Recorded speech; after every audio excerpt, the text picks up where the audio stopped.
En la mañana voy a ir. ¿A partir de qué hora? Disculpe. Pero, a ver, los Pumas, yo no creo que te en vano demasiado. Porque fíjate, tienes 12 capítulos, ni uno se ha aprobado hasta ahora. Yo les recomiendo que ya no, pero... Sí, estuvimos viendo también eso, ingeniero, como tuvimos problema con nuestro anterior compañero, pero queremos como que vivir la experiencia, se podría decir. Claro, Así, está bien, tienes todo el derecho. para también anotar las preguntas, todo, ¿no? Claro, Sí, tienes derecho, sí. gracias, ingeniero. Ya. Dinamitas. Aquí, ¿Dónde están los tres?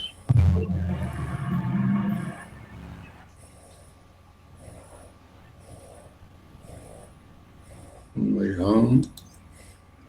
Ya. Charbel. sí, que A ver, háblame vos de los aceros aliados. bueno, principalmente los aceros aliados se van a clasificar en la zona SAE y va a depender de su porcentaje, su primer aliante, ¿no? En este caso, el acero es de porcentaje de carbono, su primer aliante va a ser el carbono y va a ser un SAE, su primera sigla va a ser 1, ¿no? Y de ahí va a ir variando del 1 hasta 9, dependiendo su aliante principal que va a ser, ¿no? Por ejemplo, el 2040, ¿qué es? 2040. Bueno, su principal aliante va a ser el níquel y va a tener un porcentaje de carbono de un 0,4%. Ya. ¿Y qué diferencia entre el 2040 y el 1240? El 1240. Bueno, la diferencia va a ser bueno, su principal aliante, ¿no, ingeniero? Porque estamos hablando del 1240, su principal aliante va a ser el carbono y su segundo aliante, bueno, su principal aliante va a ser el carbono y su segundo, vamos a ver en tablas, y van a tener el mismo porcentaje de carbono en sí, si son ambos finalizan en 40. Un SAE 1040, entonces, ¿qué tipo de acero sería? Un SAE 1040 estaríamos hablando de un acero de medio porcentaje de carbono. Muy bien, muy bien. Salder, ¿qué le da en los aceros, aliantes, qué le da el níquel? El níquel le va a dar tenacidad, resistencia a la oxidación, va a aumentar su tensión, bueno, su mayor deformación va a tener, va a evitar el crecimiento de poros mediante tratamientos térmicos. Y, bueno, esas serían sus propiedades que le va a dar. ¿Y el tungsteno qué le daría? El tungsteno para empezar va a tener mayor resistencia, va a durar a mayor temperatura va a durar mayor sus propiedades mecánicas y su dureza va a mantenerse a altas temperaturas. Por lo tanto, se utiliza para herramientas de corte. ¿Y por qué va a ser a altas temperaturas? Porque a altas temperaturas el material se desgasta y también se oxida, ¿no? ¿Y el tungsteno por qué no? ¿Cuál es la función?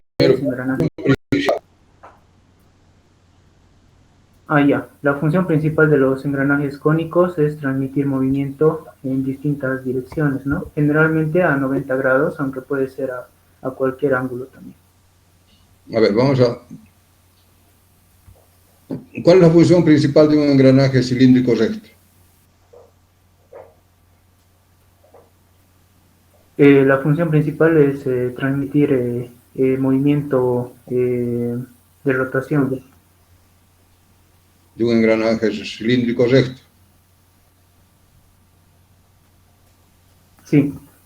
¿Qué diferencia hay con el engranaje cónico? Que, por ejemplo, en el engranaje cilíndrico recto se transmite movimiento de rotación en ejes paralelos. En cambio, en engranajes cónicos se cambia la dirección, ¿no? Eso es la función principal. Entonces, la función principal es transmitir movimiento rotacional entre ejes paralelos. Ese es, ¿no? Del engranaje cilíndrico recto.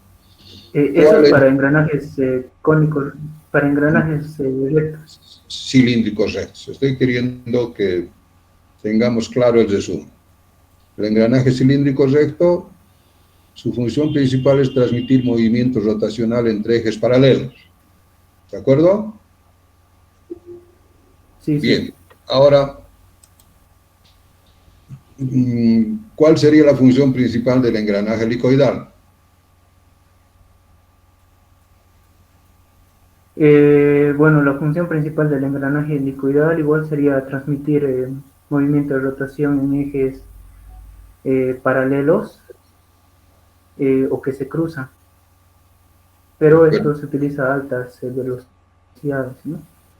entonces hay que completar. La función principal del engranaje cilíndrico recto es transmitir movimiento rotacional entre ejes paralelos a bajas velocidades. Sí, En los helicoidales, lo mismo, solo que a altas velocidades. sí. Mira, el engranaje cónico cilíndrico recto, el engranaje cónico recto. Perdón, Inge. El No, engranaje no lo cónico, escucho. el engranaje cónico recto ahora. Ya. Su función principal es igual transmitir movimiento de rotación, pero en ejes que, o sea, para cambiar la dirección, ¿no? O sea, no serían ejes paralelos. Para cambiar la dirección del movimiento. Y engranajes cónicos helicoidales, Sería lo mismo, pero a altas velocidades. y los hipoidales, Los hipoidales, bueno, los hipoidales se transmiten igual o sea, igual cambian la dirección del movimiento, generalmente igual a 90 grados, se utilizan en altas revoluciones, pero esto es, ¿qué se llama? Son más, se utilizan en espacios mucho más reducidos. eso es. Entonces, en espacios más reducidos. Bien, bien, bien. Milovan, Hija. llaman todas las características geométricas. Ya, bueno, para empezar en los engranajes cónicos ya no estaríamos hablando de diámetros, ¿no, Inge? Sino en este caso de conos. Entonces tuviéramos, para empezar, el cono exterior, después el cono primitivo y el cono interior. Además tuviéramos un cono complementario, que este es perpendicular al cono primitivo. Luego vemos que todas las características de los dientes son variables. El espesor, el módulo y demás, ¿no? Y tenemos dos módulos principales que vendría siendo módulo en el módulo menor, que es el diámetro primitivo menor entre el número de dientes, y el módulo mayor, que es el diámetro primitivo mayor entre el número de dientes.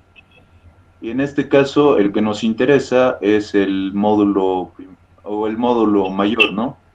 Con ese es el que se normaliza.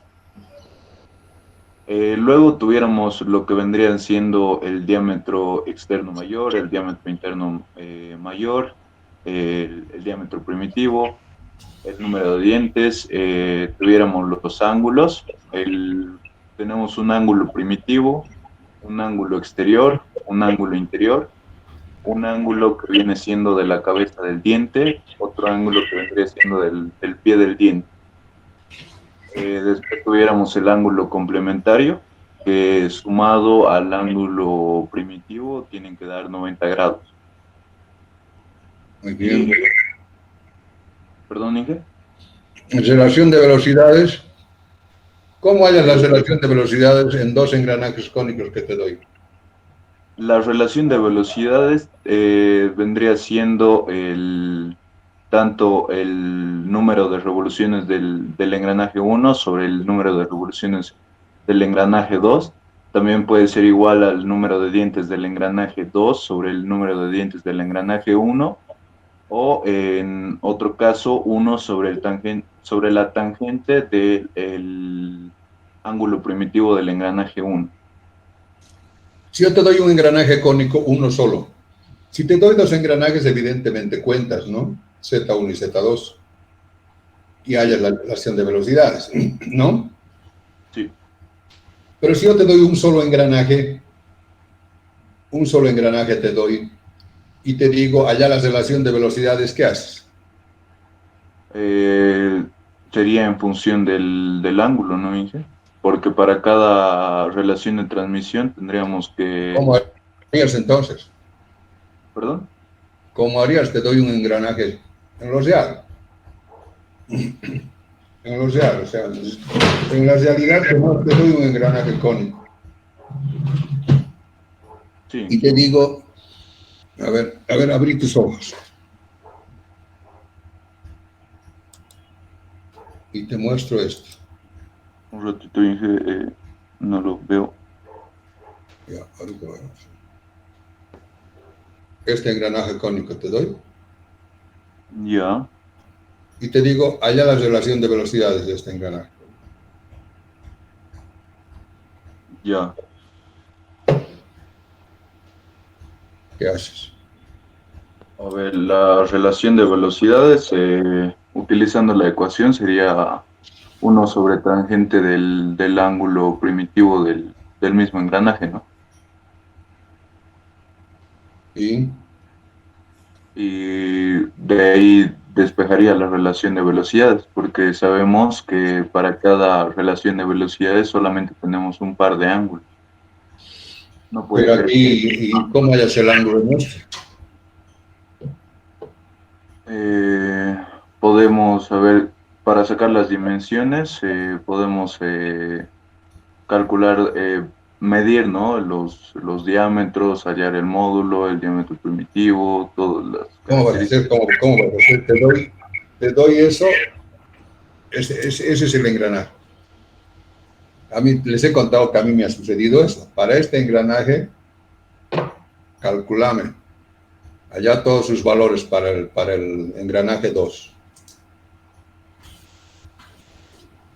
Sí. Bueno, en ese ejemplo que nos dio, nos dijo que le llevaron un engranaje, midió Exactamente igual a este, igual que el que te estoy. Abrí tus ojos. ¿No? Igual que este engranaje. Tienes este engranaje que te estoy diciendo aquí. sí, que ya Este, no ah, ya, este es. Para este engranaje, hallame todos sus valores. ya. Bueno, tendríamos que medir el diámetro externo, ¿no? Para empezar ahí. Muy bien, mides el diámetro externo. Supongamos que te sale 70. Ya. Luego tendríamos que calcular el módulo el módulo mayor, ¿Cómo? que va a ser el diámetro exterior sobre el número de dientes más 2 por coseno del ángulo, ¿no? ¿Qué ángulo? Si todavía no tienes el ángulo, ¿qué ángulo? Ah, no, perdón, el número de dientes más 2. Más 2, ya. Ya tienes módulo, digamos, aquí te sale módulo 2.5. Ya. Teniendo ese módulo de 2.5, podemos calcular el diámetro primitivo, ¿no? Que vendría siendo el módulo entre el número de dientes. Ya. Y Ya teniendo ese valor, podemos calcular las demás características del diente, ¿no, Infe? ¿cómo? Podemos, a ver,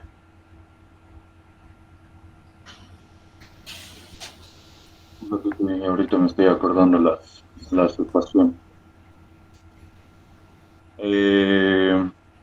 Según las ecuaciones que nos dio, podemos utilizar que el diámetro exterior mayor va a ser igual al diámetro primitivo más 2 veces el módulo mayor por el Eso, coseno, ¿no? eso hemos medido. Sí, pero de ahí podríamos despejar el ángulo, No, ya teniendo los valores. no. Ya, entonces podríamos calcular lo que vendría siendo, podríamos medir el ángulo exterior. ¿Cómo? ¿Cómo vas a medir acá? Se podría hacer con una herramienta, ¿no? ¿Qué herramienta? No me acuerdo cómo se llama, pero se podría medir el ángulo exterior. Yo no conozco eso. Ya, entonces, si no, podríamos calcular el,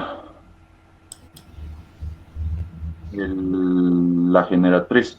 Cerrar tus ojos, estás empezando a copiar. Ya, podríamos calcular la generatriz, sí. ¿Cómo? Con la longitud del diente, esa podemos medir. Ya teniendo el engranaje, podemos medir y la longitud del diente es menor o igual a 1/3 de la generatriz. Es menor, y si es menor no es igual. Puede ser 2.5, 2.7. No. Te estoy dando un caso real, para ver si estás preparado o no. Ya. Es que cuando nos indicó el ejemplo, usted nos... Olvídate de ese ejemplo. Igualito fue para mí. Después de lo que me sucedió, tuve que hacer lo que te estoy diciendo. ¿Cómo he hecho para calcular todo? necesitaríamos saber a qué relación de transmisión queremos llegar, ¿no? No, si es el que ya te han dado Claro. Tienes que fabricar su par de Ya, a ver, recordando, o sea, para poderme guiar mejor, Inge, recordando el ejemplo que nos dio, le dijeron que que se quería llegar a una relación de transmisión, pero ya se tenía el ángulo. ¿Perdón? Sí, sí. Sí, por eso, entonces teniendo ese ángulo que usted nos dijo que se había medido, Claro, ¿cómo he medido? Pues en cómo he medido. Y a ver, ¿cómo mediríamos ese ángulo? Vaya a estudiar, no sabes. Lo he explicado en clases.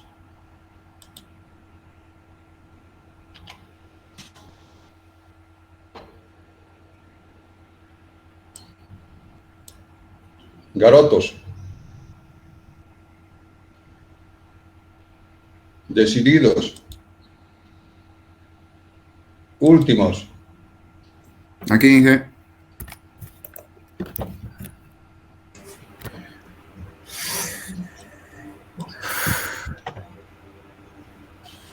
Ya, ¿quién se ha equivocado?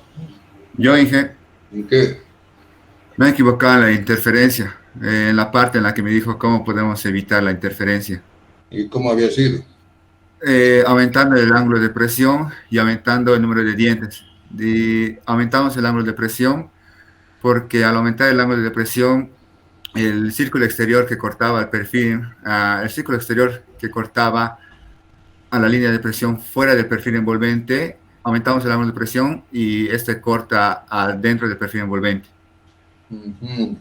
Y el número de dientes, pues al aumentar el número de dientes, el módulo va a disminuir, y si el módulo disminuye, también disminuye el diámetro exterior del engranaje, y por lo tanto este diámetro exterior corta adentro del perfil envolvente. Ya, bien. ¿Y en qué proceso se va a presentar? La interferencia de fabricación se presenta en los procesos por generación, por cremallera o por tornillo sin fin. ¿Y en el modular? No, porque es diente por diente lo que vamos a fabricar. ¿Y qué haces para evitar la interferencia?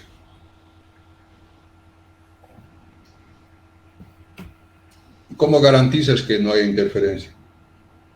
Ya. Tenemos el perfil ideal. Tenemos un perfil ideal que es del círculo base saliendo. Eso ya me has dicho eso. Pero ahora en la realidad, ¿cómo vas a evitar supongamos que vas a dimensionar un engranaje, ¿no? Sí. Un par de engranajes para una potencia, unas velocidades. Entonces, ¿cómo vas a garantizar que no hay interferencia? Que el punto de contacto inicial se dé Pero si vas a dimensionar recién, ya. tienes potencia, velocidades. Hay una fórmula que nos ayuda a determinar el número mínimo de dientes para evitar la interferencia, que es 2 sobre el seno al cuadrado del ángulo. ¿Qué ángulo? Ángulo de presión. Eso. Para 20 grados, ¿cuánto es el número mínimo de dientes? 17 dientes. 17. Está bien. Así garantizas. Bien. Geraldine. Sí, ¿Qué fallas puede haber en un engranaje? ya, voy a aumentar un poquito el volumen. Ya. Bueno, las fallas que puede haber en un engranaje son de dos tipos, que es por criterios de rotura o criterios de desgaste.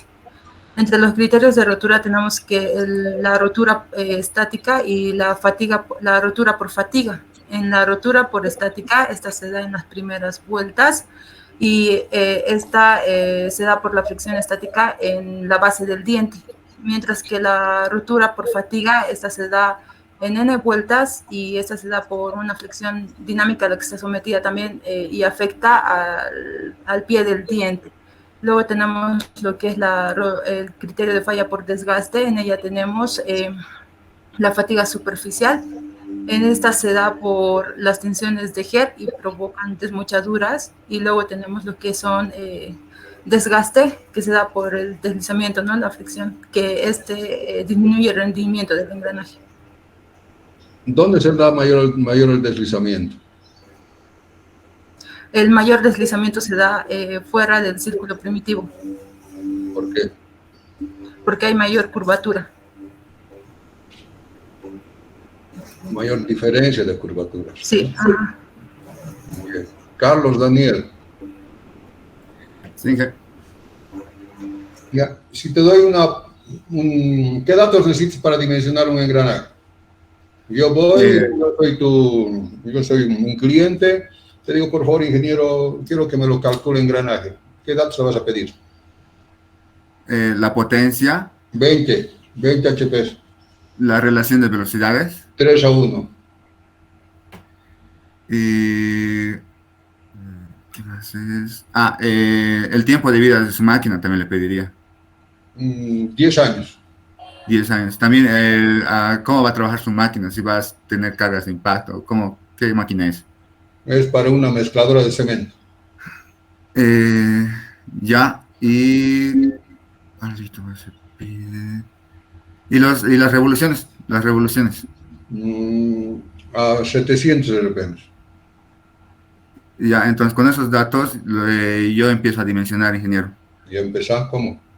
Lo primero que hago es calcular el número mínimo de dientes. Y para eso, para un ángulo recomendado de 20 grados, calculamos que es 17 dientes.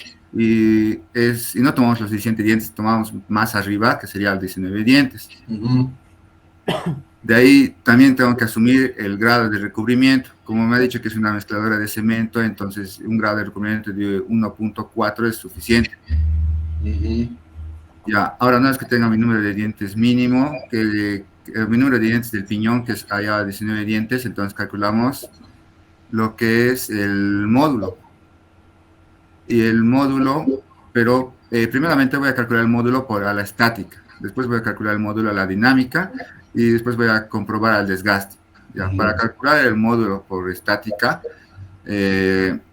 sabemos que el módulo tiene que ser mayor o igual a la raíz cúbica de 1.432.500 por la potencia, dividido sobre abajo está lo que es el ancho de la cara, o la longitud del diente, que es de 8 a 12 veces, multiplicado por las revoluciones, multiplicado por el número de dientes, multiplicado por el sigma de fluencia del material, que en esta vez que yo voy a utilizar un material, un SAE 1045. Ya, de ahí tengo su sigma de fluencia.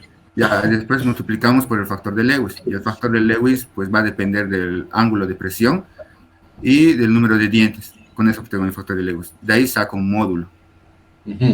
Ahora, debo ir al dimensionamiento, ahora a la fatiga. Es lo mismo, solo que abajo en el, ¿qué se llama? Abajo, también tiene que pasar a dividir los factores de corrección, que es el factor de conducción, el factor de velocidad, el factor de duración y el factor de servicio. Y de ahí también tengo un módulo. El factor de velocidad depende del diámetro primitivo. ¿Cómo haces? El factor de velocidad depende del diámetro primitivo. ¿Cómo es el diámetro primitivo? El diámetro primitivo, pues, tengo el factor de velocidad depende del diámetro primitivo. Tengo las RPMs. El factor de velocidad depende de la velocidad. Claro. Y también depende del tipo de acabado, etcétera, ¿no? Del tipo de acabado, sí. Y la velocidad es W por R o por diámetro primitivo medios. Sí. ¿Cómo es diámetro primitivo medios? El diámetro primitivo medios, pues el diámetro primitivo va a ser igual al módulo por el... No, a ver, el número de dientes, el diámetro primitivo es igual al módulo por el número de dientes. Y mi número de dientes es 19 y mi módulo he calculado anteriormente, el módulo que me ha salido. Ya. Y de ahí tengo lo que se llama el diámetro primitivo. Y con el diámetro primitivo ya puedo obtener lo que es la velocidad tangencial para encontrar mi factor de velocidad. Ya. ¿Con eso has hallado? ¿Con eso qué haces? Con eso hallamos igual un módulo aplicado en los factores de corrección. Y ese módulo tiene que ser menor al que ya he dimensionado. Si no, aumentamos el módulo. ¿Normalizas o no? Se normaliza porque no me va a salir exacto. Ya. Ya, ahora debemos comprobar el desgaste. Y igual se reemplaza en una fórmula, pero esta vez vamos a calcular una potencia. Esta potencia debe ser mayor o igual a 1 sobre 1.432.500 y aparecen unos nuevos factores por los que hay que multiplicar, que es el K sub 0, que es factor tensión admisible a la presión superficial. ¿Y cómo hallas eso? Esta tensión admisible a la presión superficial depende de la dureza del material, de tablas igual se halla. Muy bien, muy bien. Aprobamos. Muy bien. Últimos son, ¿no? Sí, gracias. Muy bien. Híjole, borbotones. No. Bueno, guardar como hoy es elementos 1, hoy es 08 del 12, guardar. Ya, ¿alguna pregunta? En engranajes cónicos. Sí. En engranajes cónicos, ¿cómo podríamos hallar el ángulo de presión si nos diera un engranaje? Bien, ahorita vamos a hacer eso. A ver, la colita. Inge, sí. Tenía una duda. O sea, va de la mano con lo que le acaba de preguntar mi compañero, que ahorita estaba recordando que sí nos explicó ese tema de que hagamos rodar con grasita. Ahorita voy a hacer el del cónico, ¿no ven? Sí, pero voy a hacer justamente ecuaciones Inge, y también habría una forma de hallar con las es que eso es ideal, tienes que ser lo real, pues. Por ahí te sale, por ahí es un diametral pitch, no es un modular. Por ahí claro. es un diametral, claro, entonces no puede ser, ¿no ve? Sí, porque tenemos que, en el caso de que sea el normal, tendríamos que calcular con la relación que hay entre el diámetro exterior mayor y el diámetro exterior menor, y teniendo la longitud del diente, de ahí sacamos la generatriz y despejamos de la ecuación que se Esa tiene. es la teoría, esa es la teoría. Pero lo que te digo es, puede ser que sea, no encuentro.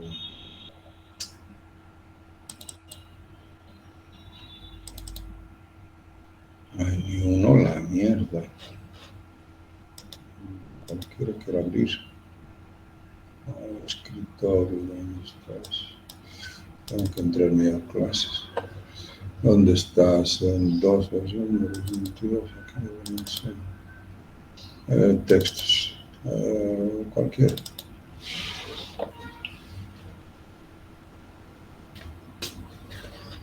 Aquí, digamos. Insertar. Tenemos esta así. Así tenemos exactamente, ¿no? ¿Verdad?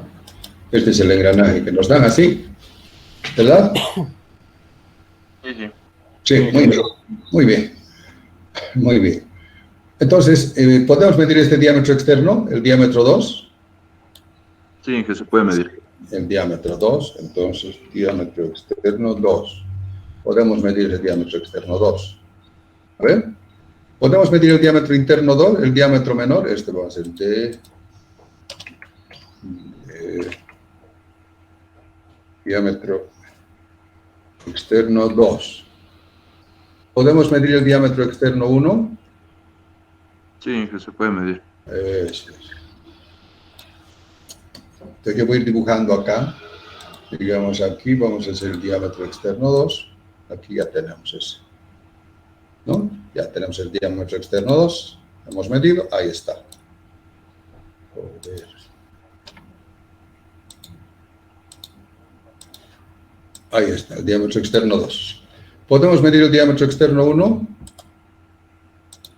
Sí, sí, se puede. Se puede. Muy bien, tenemos eso.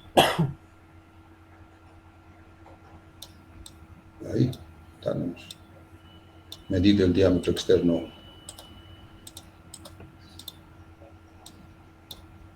Externo 1. Tenemos ahí, ¿no es? Bueno, teniendo el diámetro externo 2, podemos hallar el módulo. El módulo externo. Sí, El módulo mayor. Módulo mayor, muy bien. Se puede. Carajo. El módulo externo 2 va a ser igual a diámetro externo. 2 entre el número de dientes sobre 2, o más 2, perdón. Bueno, sería este diámetro sobre el número de dientes más 2, ¿no ve? Sí. Ok, ¿y podemos hallar el módulo este? El módulo, entonces podemos hallar el módulo externo 2 y podemos hallar el módulo externo 1. ¿De acuerdo? Aquí también podemos hallar el módulo externo 1. Tenía una duda. En la presentación de cónicos está que diámetro externo era igual a módulo por número de dientes más 2 por coseno de delta. Sí, sí, pero aproximadamente, ¿no? Después lo vamos a verificar. Puedes medir esto, puede ser, y de aquí te va a salir un módulo aproximado, ¿no ves? De este. De aquí también te va a salir igual. Incluso ya sin esto tú ya puedes calcular conociendo, por ejemplo, la altura del diente, que nosotros que hemos hecho sin cálculos, nosotros lo que hemos hecho es así. Si teniendo esto, entonces ya sabemos nosotros que el cono tiene que ser lo que hemos hecho, ya sabemos que el cono exterior, ya sabemos que es este, ¿no? ¿De acuerdo? Ya sabemos que es el cono exterior, ¿verdad? Copiar, pegar. Ya sabemos que este es el cono exterior. ¿De acuerdo? Entonces ya tenemos el ángulo exterior, ¿sí o no? Sí. ¿Sí? Bueno, ahora, aquí puedes medir la altura del diente. La altura del diente puedes medir aquí atrás, ¿no ven? Aquí la altura del diente puedes medir. La profundidad puedes medir. Sí, Sí, sí, Sí. Entonces, teniendo eso ya puedes tener vos, copiar, pegar. Ya tienes el cono interior. ¿De acuerdo? Bueno, ahora, teniendo el cono interior y el cono exterior, vos sabes que la altura es m y la profundidad es 1.2 veces esta altura, ¿no ves? El adendum y el dedendum no son exactamente lo mismo, ¿no? Teniendo este h, ¿tú puedes hallar el adendum y el dedendum? No. Sí. Sí. Entonces, teniendo eso, tú mides, calculas, dices la mitad de esto, aquí es 1.2, entonces dices copiar, pegar, y pones ahí, trazas, joder, ahí, listo, ya tienes. Entonces el ángulo es este, en tu cuadernito ya puedes medir, copiar.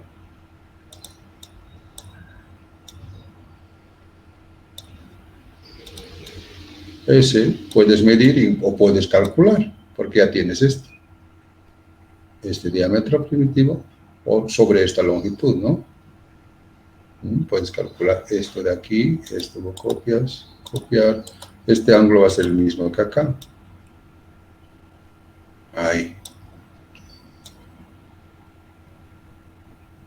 ¿No ven?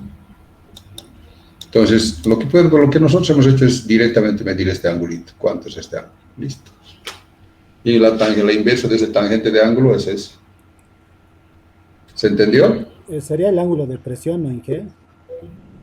¿Cómo? Sería el ángulo de presión. ¿Este? Sí, el que será el ángulo primitivo es este. El ángulo primitivo. Claro, lo que tienes que medir es el ángulo primitivo. Lo que tienes que medir ahora es este ángulo. Ahí, en tu cuadernito. ¿Se entendió? Y que hay una relación que dice para el ángulo primitivo que la tangente del ángulo primitivo tiene que ser la inversa, ¿no ven? De las Por eso, velocidades. si mides este ángulo ya puedes medir, ¿no ven? Sí. Ya teniendo este ángulo, la relación de velocidades aquí es igual. I es igual a 1 sobre tangente de esto. ¿Está? Hola. Sí. Eso es. Entonces ya teniendo este ángulo puedes hallar ya I, pues. Porque la relación de velocidades es igual a 1 sobre tangente de este ángulo que has medido.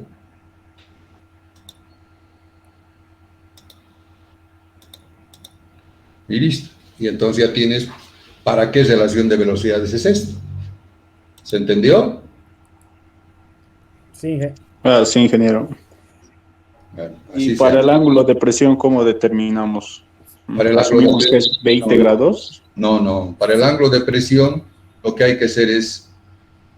En realidad esto no es así, ¿no? Sino que es esta parte, el perfil real se da acá.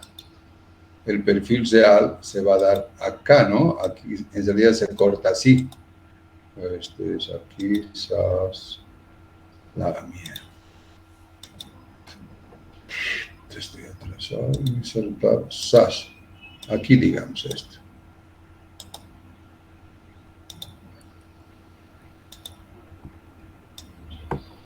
Así es, ¿no ven? ¿Sí? Sí. Así es, ¿no ven? Entonces, tú puedes en esta parte, a ver, no puede ser así.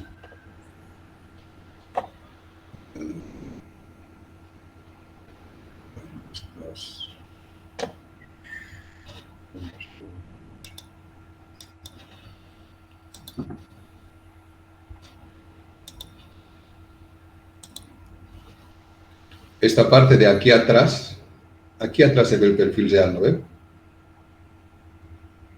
¿Sí? Sí, ingeniero. Sí, entonces los engranajes no tienen esto de aquí atrás. Entonces, lo que tú puedes hacer es esto, calcarlo sobre una hojita, igual que del engranaje recto. Lo calcas y te va a salir el engranaje, ¿no? Te va a salir el perfil del engranaje.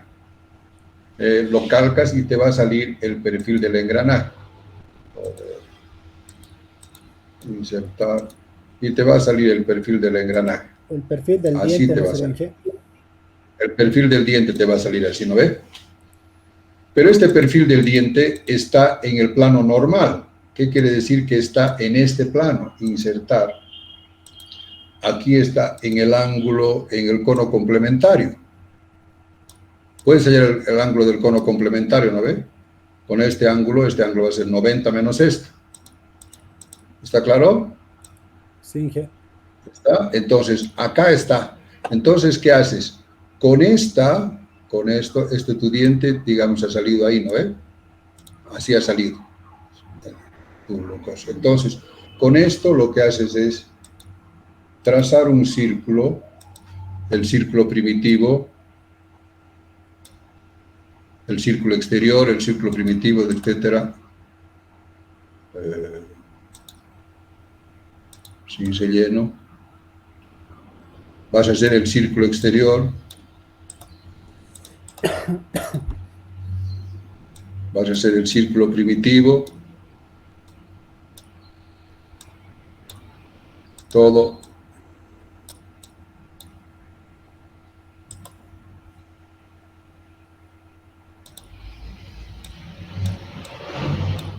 Así. Ahí, ¿no ves? Entonces vos tienes acá, igualito que en los engranajes, que un engranaje recto, igualito haces, pero sobre el cono primitivo. Entonces aquí vas a hallar el ángulo de presión. ¿Se entendió? Está bien, Sí, ingeniero, se entendió. Gracias. Muy bien. Ok. Ahí quedamos entonces, nos vemos mañana. Ingeniero, ¿nos podría explicar sobre la espada? ¿Por qué es de ¿La alto? espada? Sí, por favor. A ver, la espada en general, ¿qué debía ser? Debía ser tenaz, ¿no veo o no? Sí. Debía ser muy tenaz, pero además debe ser muy duro. Entonces, hay dos posibilidades. O haces de un bajo porcentaje. A ver, uno de los errores que están haciendo es el siguiente. A ver, alguien me ha dicho, digamos, el acero de alto porcentaje de carbono es frágil, ¿no? Sí, es frágil. Es duro y es frágil. Entonces, ¿cómo vamos a hacer cuándo han visto un tratamiento térmico para mantener la dureza superficial y aumentar la tenacidad interior? ¿Hay algún tratamiento térmico aquí? Para mantener la dureza, no. No hay para mantener la dureza y volverlo tenaz interiormente, no hay forma. Entonces, cuando su compañero ha dicho para los aceros de alto porcentaje de carbono y cuando son frágiles, entonces dice, podemos hacer un tratamiento térmico para volverlo tenaz interiormente. No se puede, ¿no ves? No se puede. Eso es una aberración, pero tamaño baño, porque te van a cagar de risa. ¿De dónde salió este ingeniero? No se puede. Entonces no se puede ablandar el núcleo manteniendo la dureza superficial, no se puede. Lo que sí más bien es, qué sé yo, endurar la superficie con una alma más blanda y más tenaz. Ese es el temple. Sí. Ese es el temple. Entonces una espada, hay dos posibilidades: o un acero debajo de medio porcentaje de carbono que es tenaz, lo haces un templado. Sí. Y ese va a ser tenaz. O todavía si quieres más duro, porque necesitas más dura, además que no se oxide todo, un acero de alto porcentaje de carbono, templado también, porque se templa mejor, va a ser mucho más duro todavía. Pero ¿qué va a pasar si solamente acero al carbono? Va a ser muy frágil, ¿no ves? Sí. Entonces, ¿qué tiene que ser? ¿Tiene que ser un acero aliado o un acero al carbono? Acero aliado. Un acero aliado. Entonces puede ser un acero de alto porcentaje de carbono aliado Al níquel. al níquel seguramente, ¿no? Claro, uno supone que debe tener níquel, vanadio, ¿no? Pero ya cada una de las empresas tiene su propio know-how, eso es un secreto empresarial, no te van a decir exactamente de cuánto es, pero se supone que debe ser así. Eso es. Ya, ingeniero. Ya, está bien. Gracias, ingeniero. Muy bien. ¿Alguna pregunta? Disculpe, Inge. Sí. Sobre el tema del normalizado, la respuesta era que estuve al aire libre, ¿no? A ver, el normalizado, primero que no se lleva hasta la temperatura de austenización, se lleva por debajo, 700, 750, por debajo de la temperatura, cerca de la temperatura de austenización, pero no a la austenización. Ah, está bien, ingeniero. Y segundo, el enfriamiento es lento, y enfriamiento lento pues, es en el horno mismo. El enfriamiento es lento, es en los hornos mismos, es con temperatura. Que no controlado sería, ingeniero. Hornos controlados que va a ir bajando poco a poco, porque a ver, has dicho, a ver, y lo subimos y después lo enfriamos, que en agua, en salmuera, tú lo estás templando más, pues. Si ya está templado, justamente, ¿por qué estamos haciendo eso? Porque cuando uno está soldando, se calienta a 1000, 2400, se funde, ¿no ves? Y si estás soldando así, por ejemplo, una garrafa, está soldando al aire libre. Entonces, cuando terminas de soldar, esa parte se templa por el frío, por el ambiente, especialmente si es invierno, entonces se ha templado esa parte. Y si se ha templado, entonces se ha fragilizado esa parte del material. Entonces, y por lo tanto, como se ha fragilizado, entonces tienes que aliviar esas tensiones. Para eso tienes que hacer este recocido, que se llama normalizado. Entonces tienes que calentar y enfriar lentamente toda la pieza. ¿Cómo lo vas a volver a hacer? Lo vas a enfriar rápidamente. ¿Te lo vas a joder más? ¿Lo vas a templar más la garrafa? ¿Se entendió? Sí, ingeniero, gracias. Ingeniero, mañana, ¿a qué hora va a estar? Mañana tendría que estar 7 menos cuarto. En la 1, ¿verdad, ingeniero? Sí, en la 1, sí, 7 Está bien, menos cuarto. muchas gracias. Bueno. ¿Alguna otra pregunta? MIT igual va a entrar. ¿En qué hora va a estar? ¿En qué? Disculpe. ¿Cómo? 7 menos cuarto voy a estar ahí. ¿En qué aula? Inge, disculpe. No en el aula, voy a estar ahí en la asociación, porque ahí es el único lugar donde hay buen internet. Ya, está bien, Inge, gracias. Bueno, ¿alguna otra pregunta? Los que no tienen buen internet, vayan allá. Ok, nos vemos entonces. Chao, chao. Hasta luego, Inge.